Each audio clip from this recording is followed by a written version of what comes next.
Hello everyone, welcome to the fourth installment of the Manga Grab Bag. Today we have 4 manga, 4 of which are vastly different, but at the same time somewhat similar besides one of them. We have 3 action manga, and then we have only 1 slice of life manga, which is a 4-comma, which will be at the end of the show. Which is Tomo-Chan as a girl. Well, I'll just go ahead and say the order that will be, covering these in. And of course, you can skip around because in the description there's time codes for all these. But Battle Royale, Gantz, Btoom, and Tomo-Chan as a girl. All vastly different, believe it or not. Well, 2 of them are pretty similar actually, with Btoom and Battle Royale being both Battle Royales. So I guess let's talk about Battle Royale, the famous book adapted into a manga. I believe it's adapted into a manga. I don't know. This is an adaptation of the original book, which turned into the cult hit film. Which, if you haven't seen the film for Battle Royale, what are you doing? What are you doing? I think it's on Netflix. That's a must-watch movie for anyone who has a soul. Battle Royale is incredible. It's a seminal film. It changed the way films were done in Japan, and it inspired a lot of people around the world to start making films. So go check out Battle Royale, the movie, if you haven't already. It came out some 18 years ago. You've had you've had a while to be able to watch it, but it's pretty violent though. And so is the manga for Battle Royale. So generally, it's the same idea. If you ever play PUBG, it is literally the same idea. So they're all put on an island. 42 students in a class are put in an island. And by the way, they're like in a dystopian world where this kind of thing can happen. A dystopian Japan, I guess. It's not a good place for Japan at this time. We'll just say that. That's at least how they kind of explain it at the beginning of the manga. And so these 42 students from this class are basically on this island, and they have to kill each other basically, and the last one that's left gets to walk free, and that's all. The last one, whoever wins, they get to go. They get to just walk free. They don't get a wish or anything, nothing like that. And our main character is Shuya Nanahara. He's kind of, I wouldn't say, the good thing about this manga though is their characters, because he's not your omniscient character, or he's not your dumbass character. He's a character who's smart. He knows some things. He knows a lot about his classmates, and he's very surprised when they do something terrible to another person, because that's what the island does. It's really what the story is about. It's about how the island turns people into cold-blooded killers, or brings out the best or the worst of them. But he's not a dumbass or anything. He's very smart, but he also has his faults too. He can't see everything. He's a great main character, to be quite honest. He's a fantastic main character. And he sticks around with this girl. Her name's Noriko, and she's kind of like your weak kind of schoolgirl. They like each other, of course. And since they like each other, they lean on each other, and they're your good characters. But it's not like they're not forced to do terrible things. They're all forced to do terrible things. I think the best part about this manga, and I guess you could say this whole series in general, isn't the gore. It isn't the action in it. I don't even think that's anywhere near the best part. It's the psychological elements, the drama, just seeing how these characters change and interact with the island, and how the island, like I said earlier, changes everyone. I think that's a brilliant way. In a weird way, the villain of this series isn't the guy with the mini Uzi who's basically like the T-1000 from Terminator 2. No. While he is pretty freaking awesome, like he's an awesome character, the villain of this series is not any of them. It's the island. It's the game. And I love that. I love how the writer of this series, he almost like, he doesn't exactly hide it away from the reader or anything. He makes it well known throughout the book that this island, this game is turning people bad. They weren't bad before, but it's almost like it's a constant presence that you almost forget about it. And because that, you're able to rely, well, I wouldn't say rely, but you're able to notice how these characters develop with the island in the game as the game goes on. So because of this, you get awesome and interesting character development. And sure, because of this, you also get the Battle Royale tropes where you get the flashbacks that develop the character, and then the next chapter they die. You're going to get that with pretty much every Battle Royale, besides the one I'll be covering with Btoom. Btoom doesn't do that.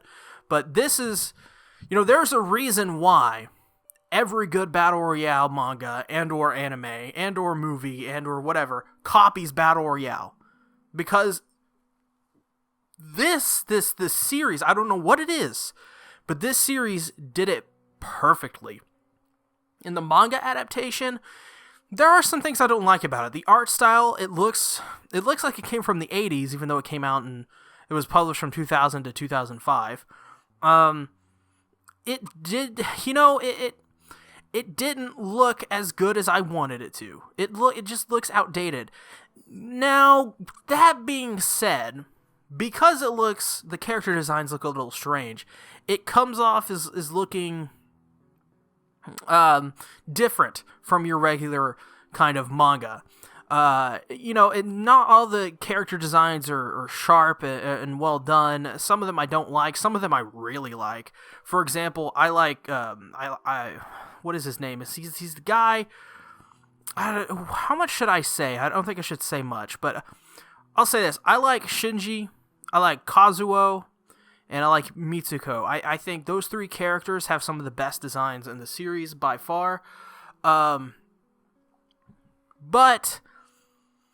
the rest of it, it's a hit or miss sometimes for me. And most people will actually probably not find a problem with this once you get used to it. But honestly, it reminds me of, in a weird way, it reminds me of JoJo's Bizarre Adventure, but without all the bizarreness. If it was just JoJo's Adventure without all the bizarre stuff. That's kind of what the style reminds me of, and I know for some people that will be an instant pickup, but for me, it was a little bit hard for me to get into. That's for sure, in terms of its art style. As for the gore and stuff like that, there's a lot of it. There's some stuff that's hard to look at. There's some just disturbing images. I mean, if you've seen the film and you went, "Wow, that's a film that's incredibly horrific to watch this film," then the Battle Royale manga, way worse in my opinion in terms of gore and what disturbing stuff you'll be seeing. And some of it's not even gore, some of it's just like rape, and it's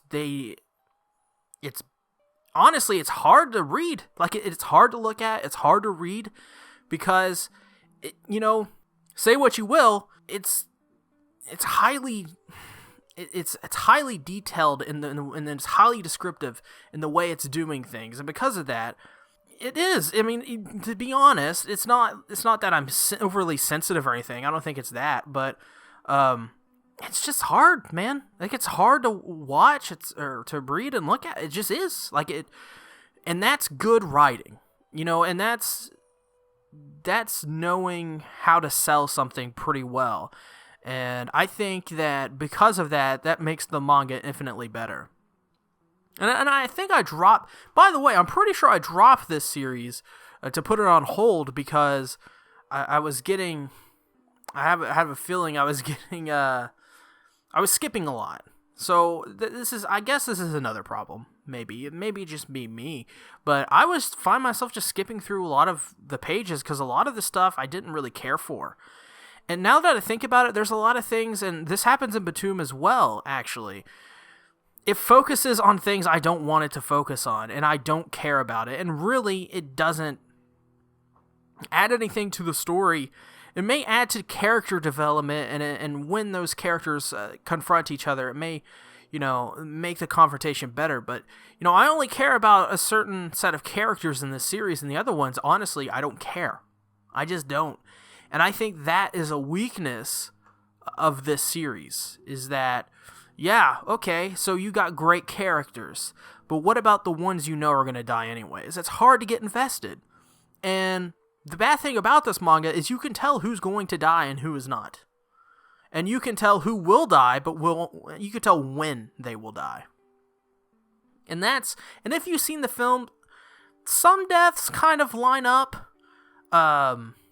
Maybe not chronologically within the story, but they kind of, in the movie, they take basically pretty much everything in the manga and in the book, and they squish it all together, and then they start taking stuff out, kind of picking and choosing. And the way they do it in the film is kind of brilliant, actually, but because you can slot in and slot out things. The way they did the movie, one of the weaknesses was that you could see what stuff they took out from it. But in my opinion, that just shows how great this concept was. I mean, it was so great that Fortnite Battle Royale, PlayerUnknown's Battlegrounds, they both copied the Battle Royale idea, and so did H1Z1 and DayZ. Who plays DayZ anymore? But, if you want to see where all these games came from, if you want to see some blatant rip-offs, like, if you thought PUBG or whatever Battle Royale game is you play is a great original idea, go read the book for Battle Royale, watch the movie, and read the manga, because then you will realize, oh, darn, they watched this movie, they read these books, and they said, let's take that idea, and let's blatantly rip it off. And they got away with it, which is incredible. I feel so sorry for the creator of this, for Koshun Takumi, because, he's the creator of Battle Royale, and he should have got some credit on these ideas that he came up with, and, PUBG is a straight freaking ripoff of Battle Royale. Like, it's Battle Royale without the characters and story. Like, it literally is that. Like, the same concept of the island, with the random red zones, which granted they're circles, but in the film and in the books, they're like squadrants and like squares and stuff. Yeah. Total ripoff. But anyways, let's get on to something I really want to talk about. And I haven't added this on my my watch list. I think I've read about on my anime list. I think I've read about, I want to say 40 chapters, 46, I think. Yeah, 46 chapters I'm pretty sure I've read. So I'm going to add that there. I'm sorry I'm randomly doing this, but it is what it is. Gantz. Wow, Gantz. So I picked this pretty much up right after I stopped reading Battle Royale, and alright, time for Gantz.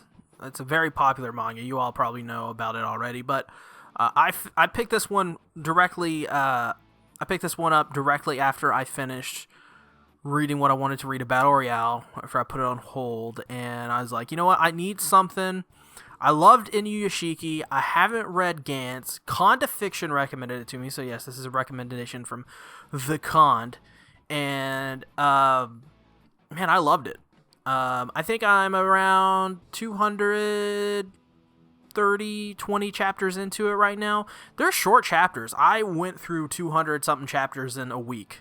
And I haven't read it in a bit, but that's because, let's just go ahead and talk about it. Well, I guess, now that I say that, we probably have to give a little bit of what the story what is happening in the story. So, vague kind of synopsis without any spoilers or anything. So, Kei Kurano and his friend die. Kei Kurano, he is, at the beginning of this manga, he is a 17-year-old high school student. He is kind of apathetic to the world. He doesn't really care about anyone or anything. He just really cares about himself.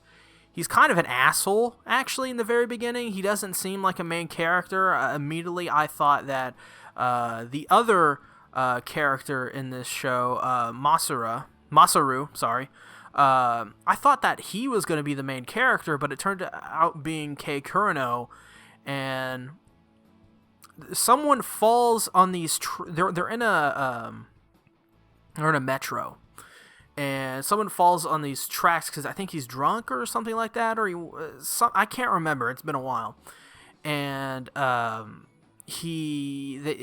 Masaru, which is Kei Kurano's classmate, he jumps down to help him up, and he sees Kurano in the crowd, and he goes, "Hey, Kurano, come here and help me." And Kurano's like, "Oh, you gotta be kidding me." No one's helping this guy. Only Masaru is, because it kind of shows how messed up society is. And that's what I really like about Hiroya's work, is he just... something about the way he portrays humanity in these situations where it's like, there's this guy on these train tracks, you're going to do nothing to help him, kind of thing. And no one helps. They're almost annoyed by the fact that this guy fell on the train tracks and he's drunk or whatever is off his mind. They don't care. Masaru is the only one. Not even Kurano cares. But Kurano, being the spineless person he is, he's like, oh, fine, I'll do it. And so he goes to help Masaru with this guy, and they save the guy, but the train comes in, and then they get ran over by the train. And they're both decapitated. And right before they both die, they're teleported to a room somewhere in Tokyo, and there's this black ball. And this black ball is named Gantz. And Gantz basically puts them through this game where if they get 100 points after killing all these alien monsters, they will be free, or they can choose to be free and have their memory wiped. I'll leave the rest up to you guys to figure out if you're going to watch it. I'm not going to tell you the whole thing, even though it's very minor spoilers, and you could probably, it's probably something that's probably even said in the synopsis, but I'm not going to say it because I think it's an actually pretty interesting kind of concept. So they arrive there and they have to get 100 points for their freedom. Basically, but they have to kill these aliens, right? And this is the part where the manga gets freaking awesome. Okay. So basically, how I describe Gantz, and this is how they describe it in the manga too, and it's so perfect. It's the anime version of Men in Black. Not Men in Black 2 or 3. Men in Black 1.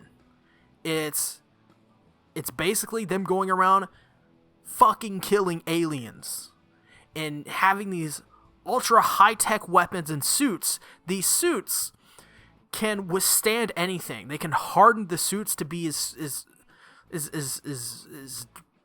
strong as steel and granite, and they have the strength to punch through aliens. And at one point, by the way, they fight like skyscraper alien things that are freaking huge. And it's awesome. It's almost like, it's kind of supernatural in a way too, because when they go to fight these creatures, no one can see them. And if someone does see them, the game makes it, the Gantz says they have to go out and hunt down this person and kill them. So no one can see them. If something happens, they'll have to go and kill that person, which is freaking awesome. This whole concept, this manga is freaking great. Bad part about it is that after chapter 200 or so, it goes off the rails. I'm not sure it gets... So at the time it gets to... So this manga is called Gantz / Osaka. There's a reason for that, I believe. So Gantz is kind of the first. Gantz is the best part of it. It's the one that's most similar to Men in Black in anime form. The great action, the great character development, the awesome world building. It's got the best characters. Osaka is when they go to Osaka, and it gets freaking weird. It gets, granted, the art starts to get to the levels of Berserk levels of freaking awesomeness at this part, but it's still freaking weird. They introduce so many side things, and it's hard to follow, and it's also kind of boring because you're just like, can we get to the part where Kurano kills giant skyscraper aliens again? It's really freaking awesome. And by the way, they handle character deaths perfectly in Gantz, at least the part I am right now. I have it kind of semi on hold because I'm reading other stuff. I was reading Btoom and Tomo-Chan, basically. But like, Gantz is fantastic. At the time of this recording, if I were to give it a score, and this may not be surprising if you've watched my Inuyashiki review, but I give it a 9 out of 10.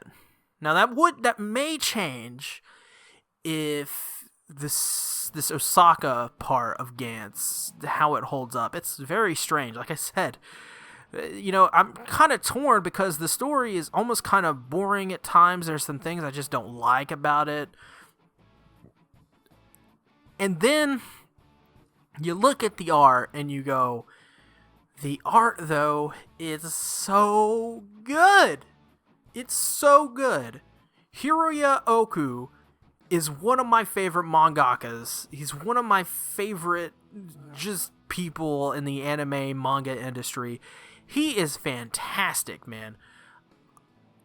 Inuyashiki, I loved Inuyashiki. That didn't make me a fan of his work.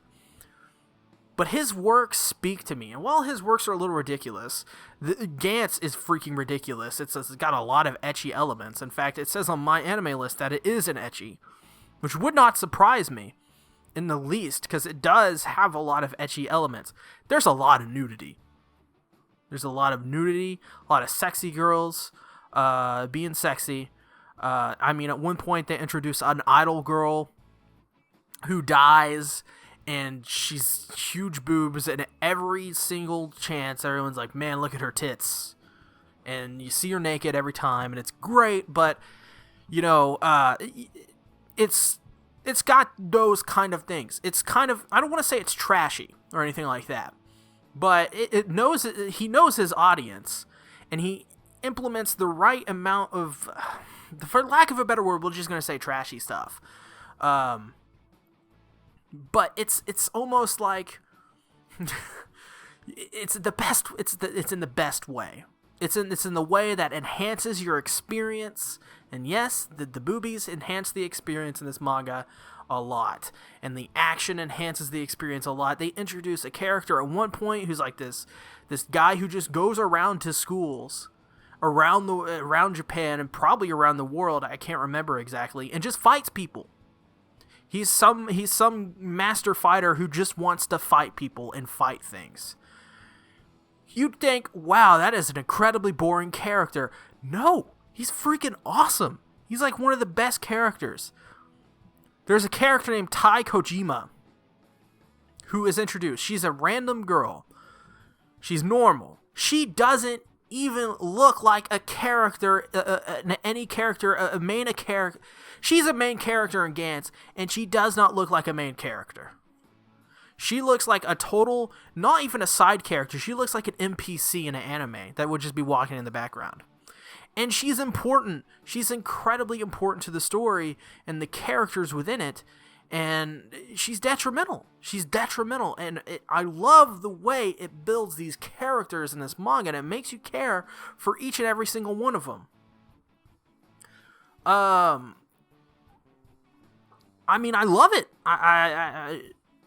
This manga is... I'm so glad, Conda Fiction, if you're watching this, you recommended this to me, because, man, it's so good. Like, I didn't realize manga like this existed until I read Gantz, and I was like, oh, so this is the kind of manga I like. This is what I now figured out, almost like my eyes have opened to the world of manga, which I've been kind of waiting for an experience like this in manga, where I was just like almost floored and like, oh, okay, so this is what this whole thing is about. I get it now.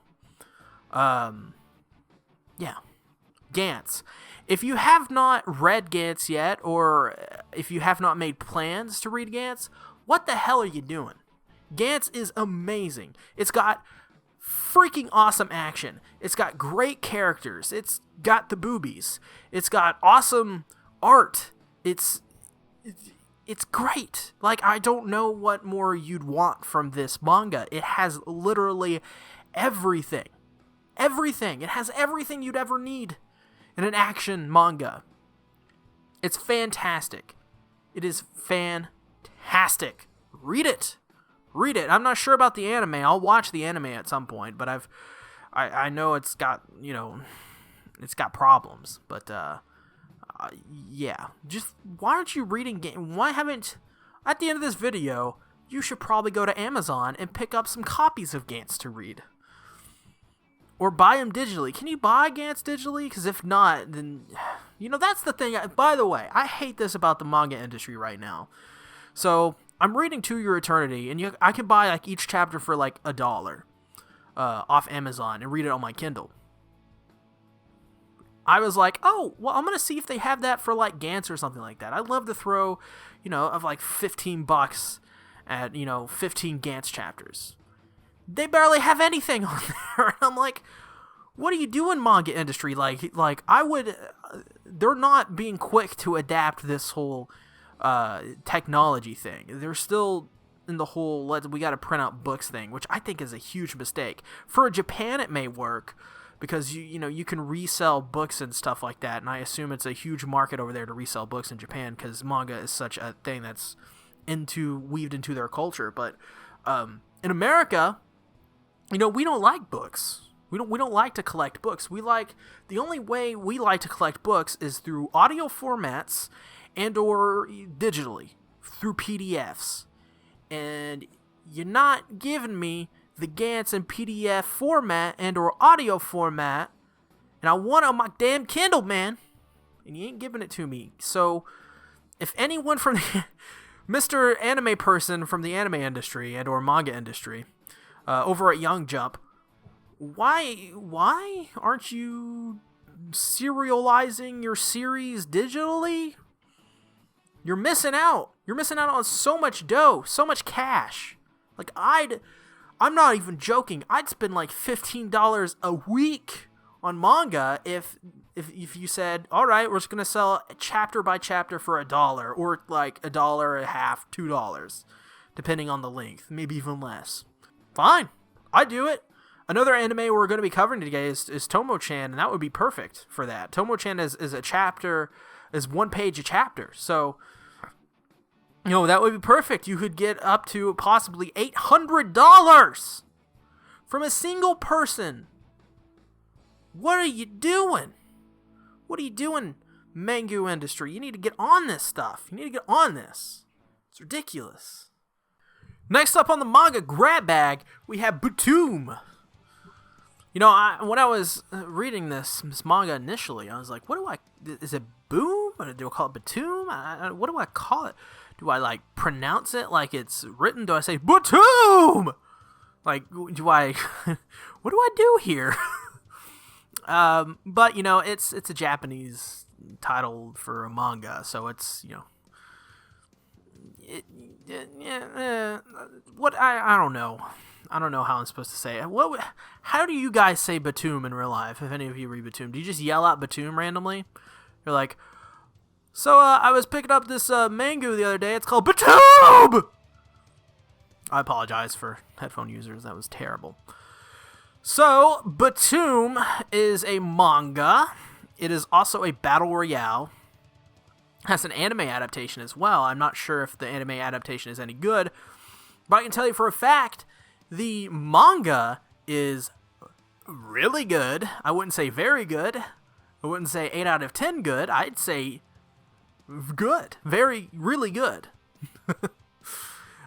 So basically, what Btoom is about follows this guy, Ryota Sakamoto. He is, I think, early 20s, 21, 22, something like that. All he does is play video games all day. The only game he plays is a video game called Btoom. And he goes to sleep one day, and he wakes up on an island. And at first, I believe you're supposed to think this is an isekai, because the way it initially sets it up, he's like, am I in another world? Am I in the video game Btoom? And initially I was like, oh, fuck. We're doing this isekai BS. And, over a couple chapters, you realize that, hey, his mother decided that she didn't like his son anymore, and decided to fill out this form and put him on an island, a literal freaking death game, to beta test, in which they all have, I believe, 10 or so, they have this bag that has 10 or so explosives in it, and there's several different types of explosives. I won't say them all because they have some pretty cool reveals for some of these explosives, but he has the timer type. So his is he presses a button and it counts down from 10 seconds, and you throw it and blah blah blah. It's literally the video game that he's been playing. In fact, the only people that are apparently, well, I wouldn't say the only people, but a lot of people that are on this island have in fact played Btoom, the video game. Sakamoto Ryota is actually the world ranker, is his nickname. So basically, what that means is that's just his name, nickname, but his gamer tag, if you will. He is one of the top players in Japan. That's pretty much what it is. But basically, all the people on this island are I wouldn't say the misfit kids or anything like that. There's just a lot of terrible people. Some of them are friends with Ryota. For example, you have God, what's his name? I don't even remember. I'm not even gonna say it. But Ryota is, he starts out as kind of like in Gantz with Kureno. He's kind of this asshole. He's this guy who takes everything for granted. All he does is play video games all day. He doesn't care about his parents, which is one of the reasons why his mother decided to sign him up for this death game, because he treated her like crap. Terrible. I would not do the things that he did to his mother ever. I wouldn't even think about it. The things he said to her and the things he would do. He was a terrible kid. And a terrible adult, and he wakes up on this island and stuff like that, and he has to basically fight for survival. And basically what they have to do actually is there's these chips, and I believe it's their left hand, and they have to, Ryota has to collect 7 others along with his for 8 chips, and he will be helicoptered off the island. He will have to, and he'll get a prize, basically. But he ends up creating an alliance with Sakamoto, who is, or not Sakamoto, who is the guy? Taira, who is an old man, and Himiko. So Taira is there for, I can't remember why he's there, but Himiko is, well, actually I probably shouldn't say their backstories, so I'm not going to do that. But it turns out Ryota and Himiko know each other through the game. I'm not going to say how or whatever. And, and all the 3 of them together have to, work to get out of this death game, basically. The best things about this manga are the characters and the action, I think. Now, I do want to say this about the characters. The characters, they get out of some weird situations. So if someone throws an explosive and they're like, oh, I got you, aha, I threw it right at your feet, how can you escape? It explodes, and they're still alive. But the thing is, granted, they do the thing, thankfully I jumped out of the way before it exploded, and it's like on the cusp of not believing, it's it's a writer's trick. It's one of those things where it's like, it's tension, and they do that quite a bit. Also, there's some weird fan service in this manga, which I don't think I needed. For example, Himiko, she's a 15-year-old girl. You see her boobs. Granted, it's in a totally different situation, but I didn't really need to see 15-year-old anime boobs, right? I didn't really need to see that, and it only happens once. But I could care less, and I did not want to see it, and it was disturbing. There's also some well-timed panty shots of her as well, but it's also in the context of she's being put down, but it's the camera angle itself is like right up in there. It's right up in there, and I'm like, do you need to do it at this angle? Do we need to see her stuff going on down there at that? Do we need that? I guess to some people that'd be, I guess, great, because some people are lolicons. But for me, it took away from it. But other than that, Himiko's fine. She's a great character. I really like Himiko. I just didn't like, the parts with the weird fan service. And granted, is within context, but I didn't need to see the nipples. I didn't need to see the boobies or the pants, the pantsuit.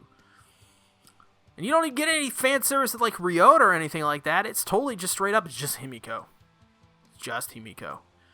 which is is weird. It doesn't happen again. So I think what happened is they put it in there to hook in people. But it didn't need to happen in the first place. It really didn't. The action is great, though.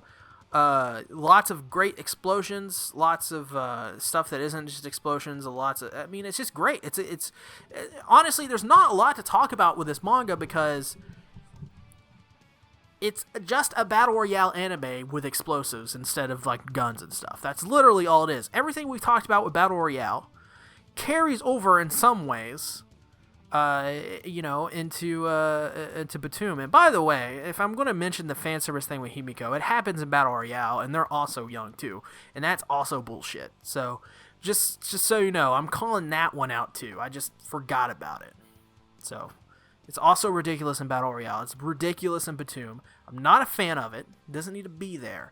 Never needed to be there. Maybe it makes sense for Battle Royale in some cases, but I'd have to go back and read some of it. It's been like a month or so since I've read Battle Royale at the time of this recording. Should you read Btoom? I think you should. But actually, what I really think you should probably do is, I haven't seen the anime. Watch like an episode of the anime. And if you like the first episode of the anime, if you think it's interesting, then, read the manga. I think the manga is probably going to be better than the anime adaptation anyways. It seems like the anime adaptation is just like, it's an advertisement for the manga. So, for sure, definitely. Read the manga is so good. It's so good. The characters are great. I like Tyra. I like Ryota. I especially like Himiko. She's a great character. Now that I think about it, Ryota, he's actually a pretty great character, all things considered. But yeah, this series is grounded in kind of realism, I guess. There's not a lot of besides the whole thank God I jumped out of the way of that explosion. Everything else in the whole death game thing, it's pretty all realistic, I think, in my opinion. Some of it, there are some of the BIMs. The BIMs are basically explosives they have strapped in like a belt thing, like a fanny pack. Some of those are kind of unrealistic, but a lot of them are really cool ideas. For example, I shouldn't say it. I'm just not going to say anything. Well, I'm going to say the two main ones because they're both kind of generic. Is the timer one and the firecracker or something like that, or the cracker type. One of them is basically, they're both kind of the same thing, but the cracker is like, you throw it, and it's like a normal frag grenade in a lot of ways. Except for I think it explodes somewhat on contact, maybe? Some of them don't. I'm not sure how that one works. I think it's literally just a frag grenade. The series is interesting. What it really is about, it's really about Ryota and Himiko doing their thing together. That's the main point of the show, and then I just don't want to say any more because I can't, because it's just like the way the manga progresses and kind of changes throughout the story is really interesting. It goes to different places. It's not just a Battle Royale anime. I'll say that much. Not an anime, manga. Manga. Yeah. So that's, Btoom, check it out. I think it's really good. It's one of the better Battle Royale mangas out there, in my opinion. I've seen a lot of Battle Royale stuff. Yeah, let's move on. And the final thing we have on the list is Tomo-Chan is a girl. Tomo-Chan is indeed a girl, but a lot of people don't see her as a girl. That's pretty much what this manga is about. So it's basically about this girl her name is Tomo-Chan, and she's I wouldn't say love, but she likes her classmate, who is, what is his name again? June. His name is June. It doesn't have it on the list here. That's kind of strange. I was going to rely on that because I've only read about 100-something chapters of this, but, character names, who needs to know about them? But Tomo-Chan, she likes June. June is her childhood friend, but the problem is, as the first issue, or the first chapter, she confesses her love to June, and June's like, I love you too, buddy, because June treats her like a guy friend. Literally. He everything he'd do with a dude, he does with Tomo-Chan, and that makes Tomo-Chan very angry, very uncomfortable, and sometimes, it makes her sad, because Tomo-Chan is trying her darndest to be more than just a dude to June, and that's pretty much what the whole manga is her trying to win his heart. And the problem is, Tomo-Chan is like, she even has like the waifu things, she wears spats under her skirt, she fights, her favorite thing to do is to fight people. She's this girl, she's kind of like tsundere, kind of, a little bit, but not really. She just looks like a tsundere, and does things that a tsundere would probably do in terms of, extracurricular activities and things like that, but she's just like kind of a normal girl, and that I like that, because, it plays on like, oh, she's totally a tsundere. It's what you initially think, and you go, holy crap, she's actually just a regular girl who just likes to do things that June likes to do. And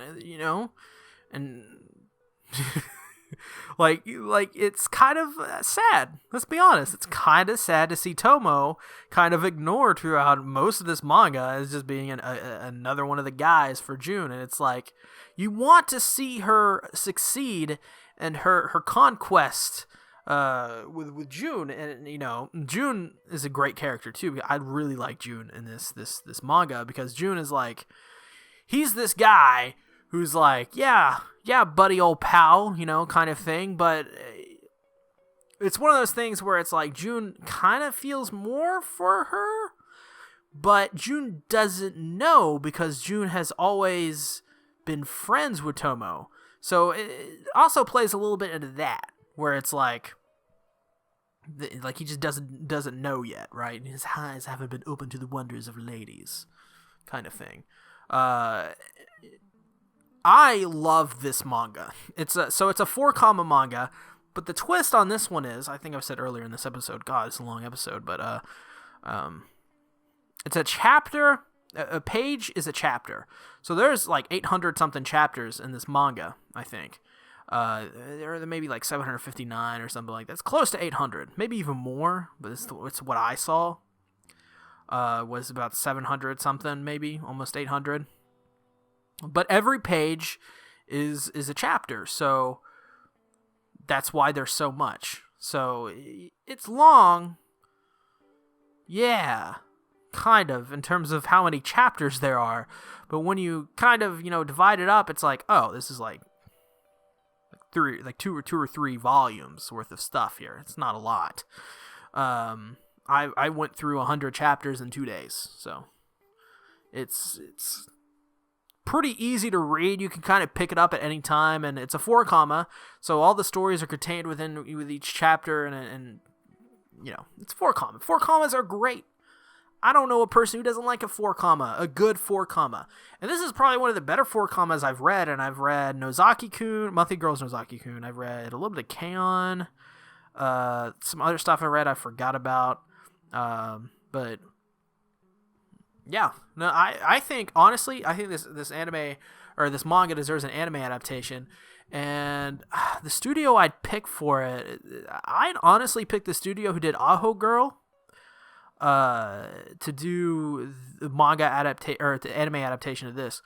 They do fantastic at it. Also, the people who did Monthly Girls Nozaki-kun, I think it's Kagadoga or something like that. They also did New Game. Yeah, I'd definitely pick one of those two studios to definitely do an anime adaptation of this, because the story is great. It's got a awesome plot kind of thing going on with it, and it's got a lot of great characters, which is, granted, the characters are extremely simple besides Tomo-Chan. I think Tomo-Chan and June actually are the most complicated characters. Misuzu, she is a little bit more complicated than what I think the story is trying to let on here. And then there's also Carol, who is how do I even explain Carol? Okay, so Carol is annoying, but she's not. Every time when Carol's introduced, I'm like, oh, great, what is this? And it happens every chapter. I'm like, I don't need to see Carol, but once you get into the chapter, you're like, ha, Carol's fantastic, and then you just repeat that over again. So I don't know why that is. I don't know why I loathe to read a chapter with Carol in it, and then I immediately go, Carol's freaking awesome. But maybe it's just she has a go-away face or something like that, but or like a go-away character that just doesn't work with the story. And yeah, this manga's great. It's who is this by? It's by Fumita Yanagita. What did this person do? He and or she. Mary-chan Dream, Gatsugo Soken, Iro Inose, Kimi wo Tosu to Kokoro ni Kimeta. Yeah, I'm not sure.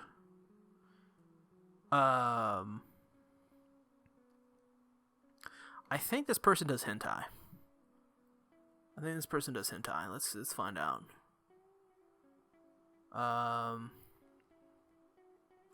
This may be a Kukyo Shinja thing going on here. Because Kukyo Shinja, the creator of Dragon Maid, does hentai. Mary-chan Dream, maybe. It's a hentai doujinshi. Yep. This person does the hentai. There's not a lot of lewd things going on in Tomo-Chan. I'll say that right now. There's another one. Okay, this girl's is tied up. Great. It's fantastic. Didn't you see that? Maybe I did. I don't know. Maybe I needed it. Who knows? Tomo-Chan is fantastic. It's a great romance. I wouldn't even say romance. It's more comedy than it is romance. It does have romantic kind of elements going on with it, and it's a school setting, and just trust me when I say this is a great manga. It's easy to read. It's a chapter a page, and it's serialized in English too, so you can buy it. You can buy it, and I recommend you buy it because it's really good. Maybe go read like read like a volume or something like that at like a bookstore before you buy it or anything. But I don't know if you can buy it digitally. You should be able to. Great manga. I'd rate this really highly, actually. If this was probably adapted into an anime, depending on how they do it, it'd probably be my first 8 out of 10 slice of life anime. It would just depend, though. We'll see.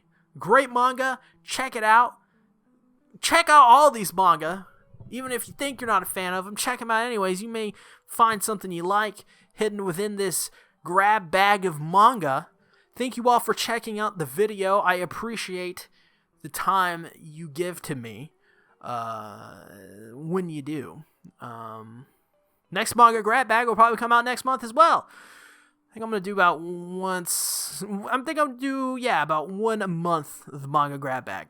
Because, it is what it is. There'll probably be a lot more manga on this grab bag series too.